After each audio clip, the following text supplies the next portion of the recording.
60대 중반의 한 분이 집을 사기로 결심했습니다. 몇 달 동안 매물을 벌어 다녔습니다. 마음에 드는 집을 찾았습니다. 계약금을 넣었습니다. 은행에 대출 신청을 했습니다. 소득도 충분했고 신용도 좋았습니다. 당연히 될 거라 생각했습니다. 한 달 전 친구가 비슷한 조건으로 대출 받았으니까요. 그런데 은행에서 연락이 왔습니다. 대출이 거절되었다고 했습니다. 이유를 물었습니다. 규제가 바뀌었다고 했습니다. 한 달 전과 지금이 다르다고 했습니다. 당황했습니다. 계약금은 이미 넣었는데 대출이 안 되면 어떻게 하나요? 도대체 무슨 일이 벌어진 걸까요? 요즘 부동산 규제가 예상보다 훨씬 강력합니다. 한두 달 사이에도 크게 바뀝니다.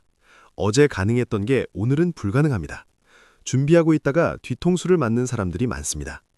특히 중년층이 피해를 많이 봅니다. 왜 중년층일까요? 젊은 사람들은 정보가 빠릅니다. 인터넷을 잘 다룹니다. 실시간으로 뉴스를 확인합니다. 카페나 커뮤니티에서 정보를 얻습니다. 하지만 중년층은 다릅니다. 텔레비전 뉴스로 접합니다. 신문으로 봅니다. 늦습니다. 이미 바뀐 후에 압니다. 피해를 봅니다. 무엇이 예상보다 강력해졌을까요? 몇 가지를 말씀드리겠습니다. 첫째, 대출 한도가 생각보다 훨씬 적습니다. 수도권 규제 지역은 6억 원까지만 가능합니다. 예전에는 집값에 따라 더 빌릴 수 있었습니다. 7억, 8억도 가능했습니다. 하지만 이제는 무조건 6억 원입니다. 아무리 소득이 높아도 마찬가지입니다. 10억짜리 집을 산다고 합시다. 6억 원만 빌릴 수 있습니다. 자기 돈으로 4억 원을 내야 합니다. 4억 원이 있어야 합니다. 없으면 못 삽니다. 이것이 현실입니다. 둘째, 다주택자는 대출이 거의 불가능합니다. 집이 한 채라도 있으면 두 번째 집 살 때 대출이 막힙니다. 예전에는 소득만 충분하면 가능했습니다. 하지만 이제는 안 됩니다. 예외가 있긴 합니다. 6개월 안에 기존 집을 팔겠다는 조건을 달면 가능합니다. 하지만 이것도 절반만 빌려줍니다. 수도권에서는 그렇습니다. 게다가 정말 6개월 안에 팔아야 합니다. 못 팔면 대출을 회수당합니다. 두 채 이상 있으면 아예 불가능합니다. 한 푼도 못 빌립니다. 전액 현금으로 사야 합니다. 현실적으로 어렵습니다. 셋째, 생애 첫 집도 제약이 있습니다. 예전에는 80%까지 빌릴 수 있었습니다. 하지만 이제는 70%까지만 가능합니다. 10% 차이가 큽니다. 5억짜리 집을 산다고 합시다. 예전에는 4억 원을 빌릴 수 있었습니다. 1억 원만 준비하면 됐습니다. 하지만 이제는 3억 5천만 원만 빌릴 수 있습니다. 1억 5천만 원을 내야 합니다. 5천만 원이 더 필요합니다. 부담이 큽니다. 넷째, 소득 조건이 까다롭습니다. 단순히 소득만 보는 게 아닙니다. 다른 대출이 얼마나 있는지도 봅니다. 신용카드 할부도 봅니다. 모든 빚을 합쳐서 계산합니다. 그 빚을 갚는데 소득에 얼마나 쓰는지 봅니다. 이것을 총부채 원리금 상환 비용이라고 합니다. 어렵습니다. 쉽게 말하면 이렇습니다. 한 달에 500만 원을 번다고 합시다. 다른 대출 이자와 원금으로 200만 원을 갚습니다. 그러면 40%를 쓰는 겁니다. 이것이 기준을 넘으면 대출이 안 됩니다. 기준이 매우 낮습니다. 많은 사람이 걸립니다. 다섯째, 실거주 의무가 강화되었습니다. 대출 받으면 6개월 안에 그 집으로 이사가야 합니다. 전입신고를 해야 합니다. 실제로 살아야 합니다. 은행이 확인합니다. 안 지키면 대출을 회수합니다. 예전에는 느슨했습니다. 하지만 이제는 엄격합니다. 여섯째, 전세대출도 줄었습니다. 예전에는 전세금의 90%까지 빌릴 수 있었습니다. 하지만 이제는 80%까지만 가능합니다. 자기 돈을 더 내야 합니다. 이것도 부담입니다. 일곱째, 갭투자가 막혔습니다. 갭투자는 전세를 끼고 집을 사는 방법입니다. 예전에 많이 썼습니다. 적은 돈으로 집을 살 수 있었습니다. 하지만 이제는 안 됩니다. 규제로 막혔습니다. 자기 돈이 충분해야 합니다. 이렇게 규제가 강력합니다. 예상보다 훨씬 셉니다. 준비 없이 덤볐다가 낭패 보는 사람이 많습니다. 계약금 날리는 사람도 있습니다. 조심해야 합니다. 그렇다면 어떻게 대응해야 할까요? 구체적인 대책을 말씀드리겠습니다. 첫 번째 대책은 현금을 충분히 준비하는 것입니다. 대출이 어려워졌습니다. 현금이 많아야 합니다. 집값의 절반 이상은 현금으로 준비하십시오. 그래야 안전합니다.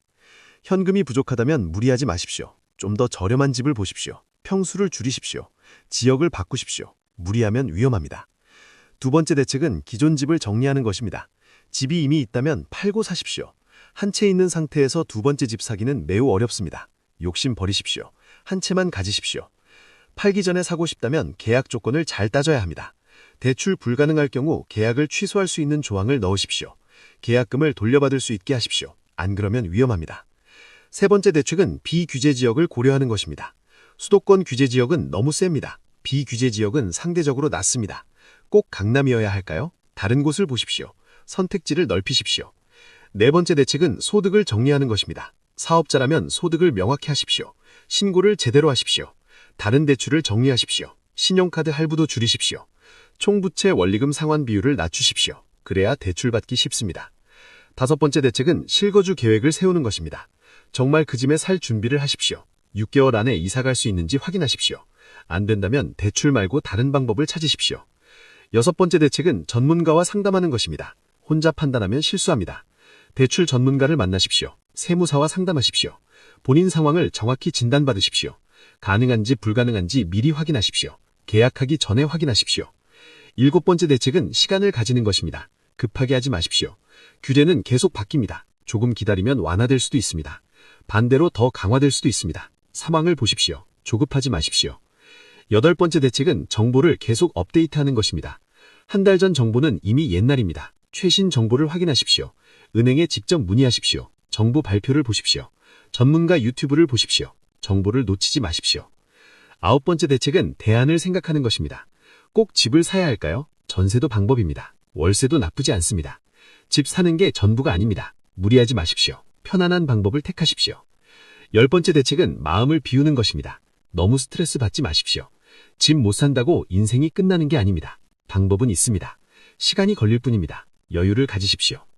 규제가 강력하지만 길은 있습니다. 준비만 잘하면 됩니다. 조건만 맞추면 됩니다. 불가능한 게 아닙니다. 어려울 뿐입니다. 차근차근 준비하십시오. 실수요자는 보호받습니다. 정말 살 집을 찾는다면 방법이 있습니다. 정부도 실수요는 돕습니다. 투기만 막는 것입니다. 투자 목적이 아니라면 크게 걱정하지 않으셔도 됩니다. 다만 준비는 철저히 하십시오. 현금을 충분히 준비하십시오. 정보를 잘 확인하십시오. 전문가와 상담하십시오. 조급하지 마십시오. 그러면 성공할 수 있습니다. 규제를 두려워하지 마십시오. 이해하고 대응하십시오. 어려운 시기지만 지나갑니다. 결국 마장은 안정됩니다. 조금만 기다리십시오. 준비하십시오. 기회는 옵니다. 여러분의 현명한 판단을 응원합니다. 규제를 잘 이해하시길 바랍니다. 철저히 준비하시길 바랍니다. 좋은 결과 얻으시길 바랍니다. 이 영상이 도움이 되셨다면 구독과 좋아요 부탁드립니다. 감사합니다.